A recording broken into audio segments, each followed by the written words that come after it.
Hola, ¿qué tal, queridos amigos? Aquí nos encontramos nuevamente para seguir con nuestro paseo bíblico, analizando aspectos del cristianismo, entendiendo lo que es el cristianismo y ahora hablando de mitos sobre la Biblia. Hoy el mito número 7, el mito número 7 que dice más o menos así: el significado de las palabras en la lengua original no es importante para entender la Biblia. Bueno, esto es un mito, lamentablemente muchos lo sostienen, muchos creen que no es necesario entender el significado original de la Biblia para interpretar correctamente la Biblia. Dice, yo la leo y como la entiendo, eso es así. Bueno, esto es un mito y un mito bastante peligroso que nos puede llevar a conclusiones muy equivocadas. Bien, quiero decir en este sentido que, para empezar, todo lo que tú lees de la Biblia es una interpretación. Mm, Lamento amargarte el día. Pero evidentemente, si yo no leo griego, hebreo o arameo, lo que leo es una traducción, ¿no? Y en esa traducción, el traductor, con todo el bagaje académico, cultural, con toda la formación que él tiene, él finalmente interpreta cuál sería la mejor palabra para traducir esa palabra de la lengua original a la lengua que él la está vertiendo. Así que finalmente una traducción es una interpretación. Evidentemente no estoy diciendo que el traductor tiene una mala disposición o está tratando de engañar a la hora de hacer la traducción, pero finalmente él hace lo que puede, lo que cree que es lo mejor, ¿no? Así que nosotros encontramos que en determinadas traducciones de la Biblia, pues se han vertido las cosas de una manera que probablemente se ha querido aclarar algo, pero al final no se aclara mucho. Voy a poner un ejemplo que puede ser claro, ¿no? Cuando en el Nuevo Testamento nosotros encontramos la palabra sabatón o sabata, es una palabra que debiera traducirse como sábado, ¿sí? O sábados. Pero sin embargo, cuando se hizo una de las revisiones de la Biblia de Reina y Valera, se tradujo sábado simplemente como día de reposo. Muy bien, no pasa nada, porque finalmente el sábado es el día de reposo. El tema es que hay un debate si el día de reposo es el sábado o es el domingo. Buena parte del mundo cristiano evangélico se guarda el domingo y hay comunidades como los adventistas del séptimo día, la Iglesia de Dios Universal, los bautistas del séptimo día que guardan el sábado. Entonces, decir día de reposo sirve a todos y no sirve a ninguno. Por lo tanto, lo mejor sería traducir la palabra como debe ser. Sabatón, sabata, es sábado, que era el único día que tenía nombre en el calendario semanal hebreo. Eh, Otra palabra, otro ejemplo del tema de la traducción y ver cómo influye la lengua y la decisión del traductor es cuando nosotros en la carta a los hebreos eh, traducimos, por ejemplo, la palabra agia, agión, eso lo encontramos en el capítulo 8, en el capítulo 9, que puede ser traducido como santo de los santos, como lugar santísimo, o la palabra agia, que significa santo, como santísimo también, lugar santísimo en vez de santuario, ¿no? Entonces nosotros encontramos que en la carta a los hebreos se ha traducido lugar santísimo en vez de santuario, porque el intérprete entiende que si Dios está, ese lugar es santísimo. Pero claro, evidentemente, si todo el santuario es santísimo, ¿dónde queda lo de la tipología del lugar santo, lugar santísimo? Y todo eso lo que tiene que ver con la interpretación correcta del texto, ¿no?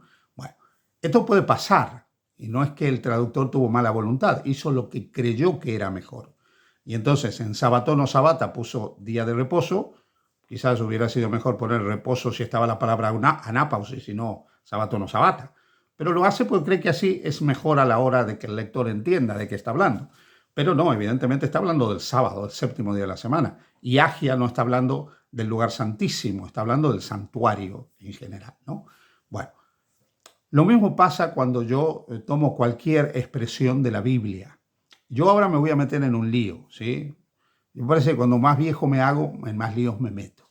Pero me voy a meter en lío aclarando algunas cosas. Yo creo que es mejor equivocarse tratando de interpretar correctamente la Biblia que mantener una postura equivocada por miedo a interpretar la Biblia. Eso en primer lugar. Segundo lugar, no creo que ni los teólogos, ni la iglesia, ni una comisión de investigadores bíblicos seamos infalibles. Lo único infalible es Dios. Y los seres humanos, pues somos humanos y nos podemos equivocar. En tercer lugar, creo que no es sano para uno como cristiano quedarse en la posición, la iglesia siempre lo ha dicho así, siempre lo ha creído así, esto es así de toda la vida y así me quedo. No, hay que revisar lo que uno cree. Si no, si hubiera, alguien estuviera dispuesto a revisar, no hubiera habido reforma. ¿Sí? Lutero no se hubiera puesto a revisar lo que creía, ni Calvino, ni los reformadores. Hoy no estaríamos hablando como estamos hablando, ni muchos seríamos lo que somos. Si los pre-reformadores y reformadores se hubieran quedado con lo que les decían que había que creer, pues no hubiera habido reforma. Y creo también que es importante que nosotros pues seamos consecuentes con nuestras creencias y entender que hay muchas tradiciones interpretativas dentro del cristianismo. Dicho esto, y no pretendo quitarle la paz a ninguno, voy a tratar de explicar dos palabras que en el Nuevo Testamento se han traducido, a mi juicio, de manera incorrecta y que llevan a conclusiones equivocadas. Mira, en 1 Corintios, en el capítulo 6, versículos 9 y 10, encontramos: no sabéis, dice la Biblia, que los injustos no heredarán el reino de Dios. No erréis, ni los fornicarios, ni los idólatras, ni los adúlteros, ni los afeminados, ni los que se echan con varones, ni los ladrones, ni los avaros, ni los borrachos, ni los maldicientes, ni los estafadores heredarán el reino de Dios. Bien, voy a hablar solo de dos palabras, una que se traduce como afeminado y la otra que es se echan con varones. Una es la palabra malakoi y la otra palabra es arsenokoites, ¿sí? O arsenokoitai, ¿sí? Muy bien. Estas palabras, malakoi, por ejemplo, es una palabra muy interesante. Aquí se traduce como afeminado, pero la palabra afeminado es nueva, es algo que aparece en la segunda mitad del siglo XIX en adelante. Por lo tanto, en el pensamiento de Pablo no existe lo afeminado como existe en el pensamiento contemporáneo. Eso para aclarar. En segundo lugar, ¿qué se entendía como afeminado entre los que hablaban el griego del Nuevo Testamento? ¿Sí? Porque Pablo está escribiendo en griego. O sea, ¿qué significaba afeminado? ¿Qué significaba malakoi? Bueno, malakoi simplemente significaba una persona que se dejaba dominar. ¿Por qué? Contexto cultural, ¿os acordáis de lo que hablamos? Bueno, en el pensamiento de la época, el hombre era dominante y la mujer era pasiva. El hombre era el dador y la mujer la que recibía, era la receptiva. Esta imagen de dominador y dominada era lo que marcaba lo que era masculino y femenino, ¿entendéis?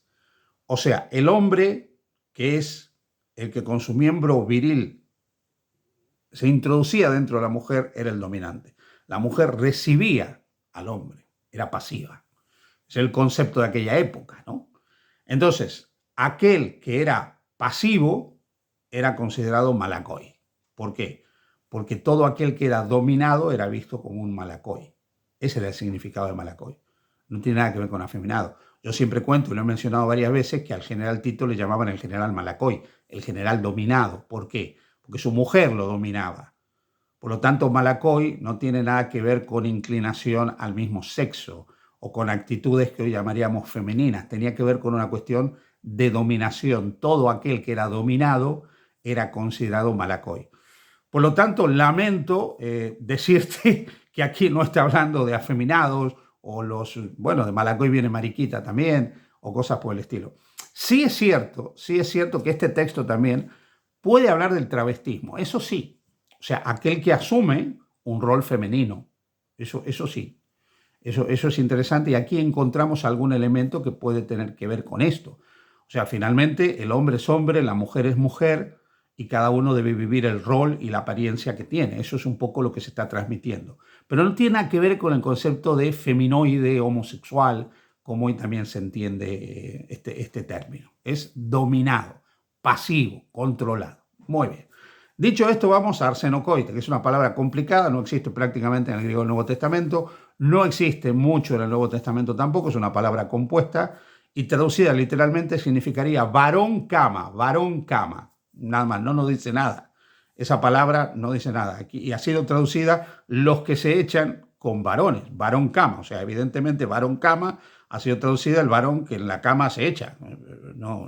Bueno, y ha sido traducida los que se echan con varones. Muy bien. Pero es que arsenokoite sí es una palabra que se solía utilizar, se hablaba de los arsenokoitai, cuando se hablaba de hombres mayores que se aprovechaban de niños menores y abusaban de ellos sexualmente. ¿Te suena la palabra pederastia? ¿Sí? Pues bien, arsenokoitai los arsenokoitai eran aquellos que abusaban de niños, de menores, los que practicaban la pederastia. Entonces, evidentemente este término en el pensamiento original no tenía nada que ver con la homosexualidad como hoy nosotros la percibimos. Está hablando más bien de la pederastia. Entonces, ¿por qué el texto no ha sido traducido como pederasta o como adulto que abusa de un niño, ¿no? Pues simplemente por los prejuicios del traductor. Pero evidentemente el texto no está hablando la palabra homosexual, porque finalmente esa palabra ni existía en los días de Pablo. Aparece, como digo, a partir de la segunda mitad del siglo XIX. Así que aquí tenemos dos palabras muy interesantes que no significan lo que la lectura te dice a la hora de leer esta traducción. Ahora, yo no me estoy metiendo aquí con la homosexualidad o con la heterosexualidad, no estoy hablando de esto. Estoy diciendo que este texto y esas palabras han sido mal traducidas y tú las utilizas mal cuando quieres argumentar una posición, vamos a decir, en contra de las relaciones homosexuales utilizando este texto, porque este texto no está hablando de eso.